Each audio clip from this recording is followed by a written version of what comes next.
दलीप सिंह राणा उर्फ खली का जन्म 27 अगस्त 1972 को धीरायना, हिमाचल प्रदेश की एक हिंदू राजपूत फैमिली में ज्वालाराम और तांडी देवी के यहाँ हुआ। 6 भाई बहनों के साथ फाइनेंशियली अनस्टेबल फैमिली में पलना बढ़ना उनके और उनकी फैमिली के लिए कभी आसान नहीं रहा। इसी स्ट्रगल की वजह से वो स्कूल से भी दूर रहे और उन्होंने अपने गांव में ही मजदूरी करना शुरू किया ताकि वो अपने घर को फाइनेंशियली सपोर्ट कर पाएँ।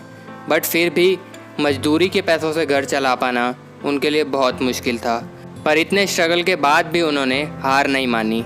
इसके अलावा खली को एक्रोमेगली नाम की एक बीमारी थी जो कि एसोसिएटेड थी जाइगेंटिज्म से। इस बीमारी की वजह से खली का शरीर नॉर्मल लोगों से काफ़ी बड़ा और पावरफुल था। अब कुछ दिनों तक तो उन्होंने अपने गांव में मजदूरी ही की, पर कुछ दिनों के बाद उन्होंने गांव से बाहर निकल के शहर की तरफ जाने का डिसीज़न लिया ताकि वो शहर में कुछ और अच्छा काम ढूंढ पाएँ। शहर आने के बाद खली ने कुछ छोटे मोटे काम किए और सब कुछ ऐसा ही चलता रहा। इसके कुछ दिनों बाद खली ने सिक्योरिटी गार्ड की भी नौकरी की, पर कुछ दिनों बाद उनकी वही डिजीज़ शायद उनके लिए वरदान साबित हुई, क्योंकि उनकी उसी हाइट और बड़े शरीर ने पंजाब पुलिस ऑफिसर का ध्यान खली की तरफ अट्रैक्ट किया और खली को पुलिस की नौकरी मिल गई। अब खली अपनी पुलिस ड्यूटी करने लगे और इसी के साथ साथ वो बॉडी बिल्डिंग को भी टाइम देने लगे। और हर स्टोरी की तरह उनकी स्टोरी में भी टर्निंग पॉइंट आया जब उन्होंने टीवी पर WWF का टेलीकास्ट देखा। पहले तो उन्हें लगा कि ये कोई इंग्लिश फाइटिंग मूवी है, पर धीरे धीरे जब उन्होंने WWF देखना शुरू किया तो उन्हें लगा कि मैं क्यों रेसलर नहीं बन जाता। और शायद इसी सवाल ने उनकी ज़िंदगी बदल दी, क्योंकि अब उन्हें इंटरेस्ट लग चुका था और ये क्वेश्चन उनके दिमाग में घर बना गया था। और ऐसे ही WWF के बारे में जानते जानते उन्होंने बहुत कुछ सीखा और अब उनके दिमाग में था कि जिन WWF प्लेयर को मैं टीवी पर देखता हूँ मैं उनसे ज़्यादा अच्छा करूँगा।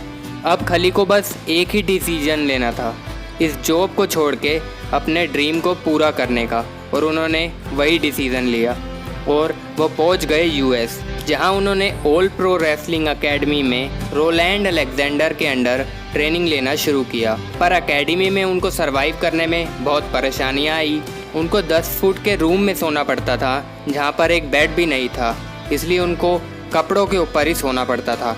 इसके अलावा जैसा हमने देखा है कि खली जहाँ भी परफॉर्म करते हैं वहाँ अरीना सोल्ड आउट हो जाते हैं, लेकिन शुरुआत में उन्हें सिर्फ कुछ छोटे मोटे सुपर मार्केट्स, बेसमेंट्स और स्कूल वगैरह में ही रेसलिंग करनी पड़ती थी। 2001 में खली की रेपुटेशन भी काफ़ी ब्लो हुई जब अमेरिका के एक प्रोफेशनल रेसलर ब्रियान ओंग की मृत्यु हुई, जब खली ने उनको एक फ्लैपजैक मूव दिया। ओंग को पहले से ही कुछ इश्यूज थे जो कि उसने अपने ट्रेनर को भी बताए थे, पर ओंग के ट्रेनर ने उनको लड़ने के लिए ही सजेशन दिया, जो कि एक रीज़न बना इस डिमाइस का।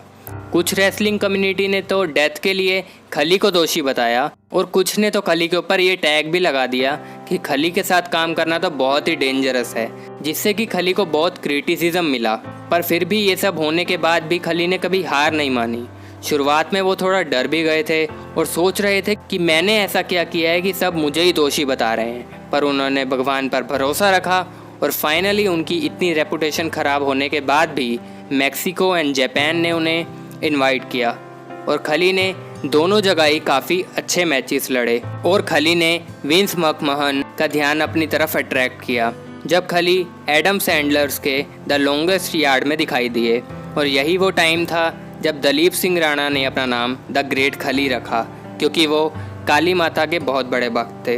अब जैसा कि खली के ड्रीम में था कि खली जाते ही ओपोनेंट को बीट करें और सब ऑडियंस का ध्यान अपनी तरफ अट्रैक्ट कर लें, बिल्कुल वैसा ही हुआ उनके फर्स्ट डेब्यू मैच में, जहां उनके ओपोनेंट थे द अंडरटेकर।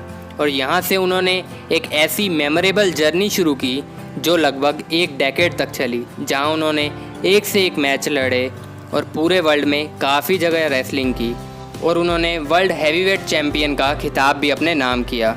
इससे एक बात तो प्रूव होती है कि difficulties in your life don't come to destroy you but to help you to realize your hidden potential.